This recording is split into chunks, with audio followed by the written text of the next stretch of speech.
আজকের নাটক second innings. নাট্যকার স্বপন গাঙ্গুলি, অভিনয় পিয়ানা দাশগুপ্ত, মধুমিতা বসু, ফাল্গুনী সরকার, পরিচালনা সোমেশ নাথ, প্রযোজনা আবাসা একাডেমি।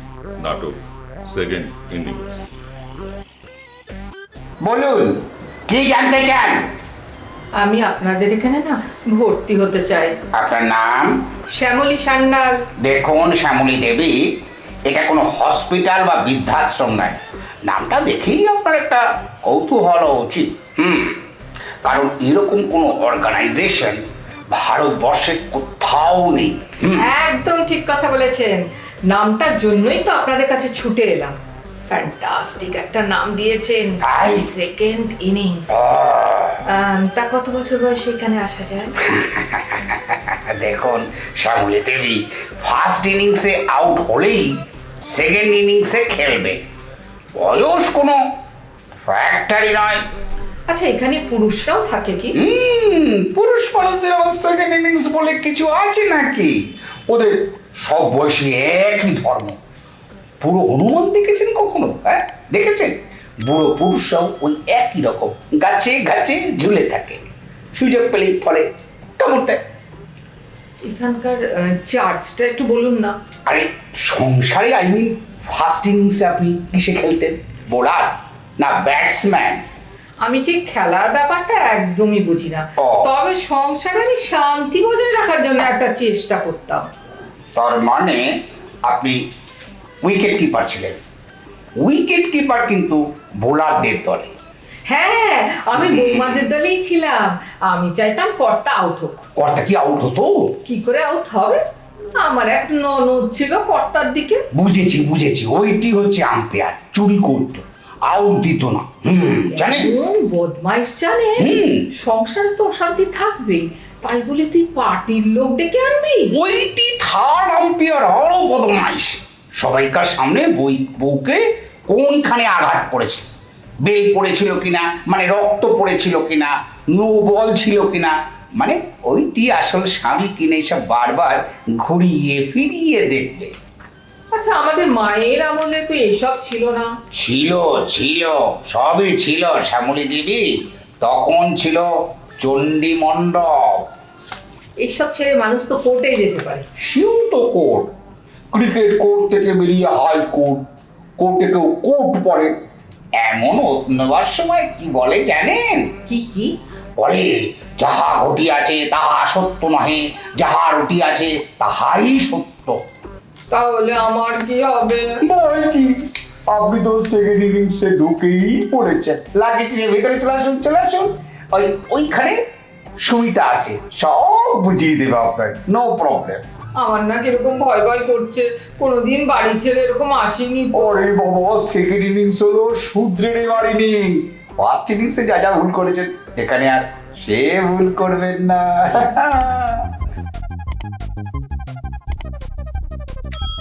আসুন আসুন শ্যামলী দেবী, আপনি এই ঘরটাতেই থাকবেন। তোমাকে ভাই তুমিই বলছি, তুমি অনেক ছোট তো। হ্যাঁ নিশ্চয়ই, তুমিই তো বলবেন। দাঁড়ান, আগে আপনার ব্রেকফাস্টটা নিয়ে আসি। আপনি বিধবা তো? না, আমার স্বামী বেঁচে আছে, তবে আমার কাছে মৃতই। ওই জন্যেই আপনাকে না বিধবাদের মতো দেখতে। হ্যাঁ, বিধবাদের আবার আলাদা দেখতে হয় নাকি? শোনো ভাই, এরা না পয়সা কড়ির কথা কিচ্ছু বললো না। কত চার্জ গো? কিচ্ছু লাগবে না, এরা একটা ফর্মও দেবে। সেটা ভর্তি করে দিলেই মাসে মাসে আপনার নামে টাকা আসবে, আর আসতেই থাকবে। পরের টাকা আমি নেবো কেন? ফার্স্ট ইনিংস তো পরের জন্যই সব কিছু করেছেন, সেকেন্ড ইনিংসে বরং নিজের জন্যই কিছু করুন। এখানে অন্য ঘরগুলোতে তো আর কাউকে দেখলামই না। কেউ কি থাকে না? সবাই ঘুরতে বেরিয়েছে, পূর্ণ স্বাধীনতা যাকে বলে। এখানে তো পুরুষ বোর্ডার থাকে না। তাই বলে কি গরু ঘাস খায় না? মাঠে যায়।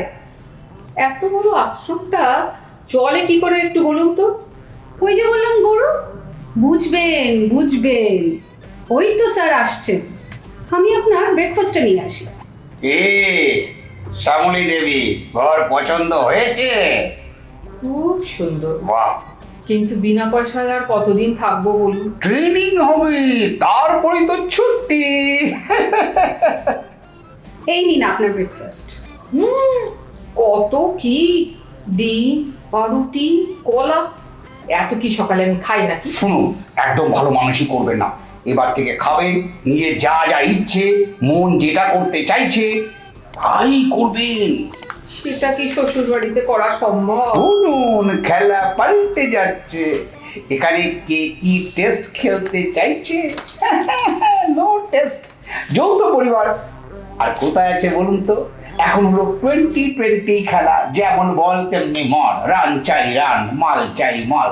ফেলো করি মা কোতেল, নো শ্বশুর শাশুড়ি, no umpire, no third umpire, no বাইরের লোক। দরকার হলে নিজেরাই হাতাহাতি মারামারি, পরক্ষণে বিয়ার হাতে নিজেরাই মাতামাতি। সহ্য শক্তি বাড়াতে হবে তো। শ্যামলীদি, ফার্স্ট ইনিংসে আপনাকে কে বেশি ভালোবাসতো? বর নিশ্চয়ই। বটেই না, আমার বর তো সবসময় মায়ের আঁচলের তলায়। ভাবতে পারেন, আমার ফুলসজ্জা ঘরে মা এসে মশারি টাঙিয়ে ঘুম পাড়িয়ে গেছিল। আরে এটি হলো ক্রিকেটার কোচ। সব চাবিকাঠি এর হাতে। এর কথা না শুনলেই তুমি টিম থেকে বাদ ছাট। মা আবার ছেলের বিয়ে দেবে। হ্যাঁ, আমি না ক্রিকেটটাও বুঝি না, সংসারটাও বুঝি। ওই জন্যই তো এখন সরকার মেয়েদের ক্রিকেট চালু করেছে। যে ভালো ক্রিকেট খেলে সে সংসারও ভালো করে। সুমিতা, ও সুমিতা, তুই যেন ইনিংসে কিসে খেলতিস বল বল। আমি তো ব্যাটসম্যান ছিলাম। কোচিং ক্যাম্পে আমাকে ব্যাট করার টেকনিকই তো শেখানো হয়েছে। এই কোচিং ক্যাম্পটা হলো ওর বাপের বাড়ি। কি শিখেছিল রে? বল বল বল। কি আর, সারাদিন কাজ করবি, সবাইকে সমীহ করবি, খেতে দিলেও খাবি না। খাবি না তার মানে কি? তার মানে সারাদিন ধরে ব্যাট করবি, সব বোলারকে সমীহ করবি, কোনো বল ছাড়বি না। দৌড়তে গেলে পড়ে গেল, ক্রিজে তোকে পৌঁছাতেই হবে, সন্ধ্যের মধ্যে বাড়ি ফিরতেই হবে, নইলে তোর বদনাম। ওই জন্যই তো স্যার আমাকে বোলার দিয়েছে এবার। ছিলাম ব্যাটসম্যান, হলাম বোলার, ফিল্ডার, কত কি। এই বোলার ফিল্ডার ব্যাপারগুলো না ঠিক বুঝতে পারছি না। বুঝবেন বুঝবেন, এই জন্যই তো সেকেন্ড ইনিংস শ্যামলী দেবী সে বল করবেন, পম্পার দিয়ে মুখ ফাটিয়ে দেবেন, পায়ে টিপ করে বল করবেন, এলবিডব্লিউ পাবেন।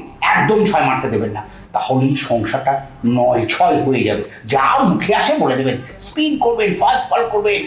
স্পিনটা বুঝেন তো, মানে পেঁচিয়ে পেঁচিয়ে কথা বলবেন, যা চাইবার সোজা বলবেন, গুড লেন্থে বল দেবেন, মাঝে মাঝে শর্ট লেন্থও দেবেন, মানে মানে মানে বৃষ্টি কথায় চিড়ে ভেজাবেন। কি বল সুবিধা? হ্যাঁ, ফিল্ডারের কাজটা জানেন তো, খালি ক্যাচ ধরা, মানে অপরের ভুল ধরা, কাউকে নাম করতে দেবেন না। 1-2 করুক, একদম 4-6 হাঁকাতে দেবেন না, তাহলেই আপনি আউট। আর একটু 19-20 দেখলেই স্ট্যাম্প করার চেষ্টা করবেন, কেমন? স্টাম্প করাটা কি বুঝলাম না তো। বলে দিচ্ছি, একটু লাগানো ভাগানো করবেন, লাগানো ভাগানো, বুঝতে পারছেন? একটু অন্যায় হচ্ছে বুঝতে পারছেন তো, করবেন। সব তো আর এই ক্যামেরায় ধরা পড়বে না। আচ্ছা, ওই যে ম্যান অফ দি ম্যাচ, ওটা কি? আরে বাবা, ওটা তো খুব শক্ত ব্যাপার। ম্যান অফ দি ম্যাচ মানে সংসারের সবচেয়ে প্রিয় মানুষ হতে গেলে শুধু কাজ করলেই তো হবে না, ম্যানিপুলেশন চাই। মানে সবাইকে হাত করতে হবে। প্রথমে কাজের লোক, তারপরে যে বেশি ঝগড়া দেবে তাকে, তারপরে সাংবাদিক মানে পাড়ার লোক। ঘরের জানলা দিয়ে এটা ওটা হাতে দিয়ে হাত করতে হবে, তাহলেই তো উইমেন অফ দি ম্যাচ। আচ্ছা, তাহলে একটা শেষ প্রশ্ন করি, কোনটা শক্ত, ক্রিকেট না সংসার? আরে বাবা, সেকেন্ড ইনিংসে এলে কোনোটাই শক্ত নয়, সব সহজ সহজ।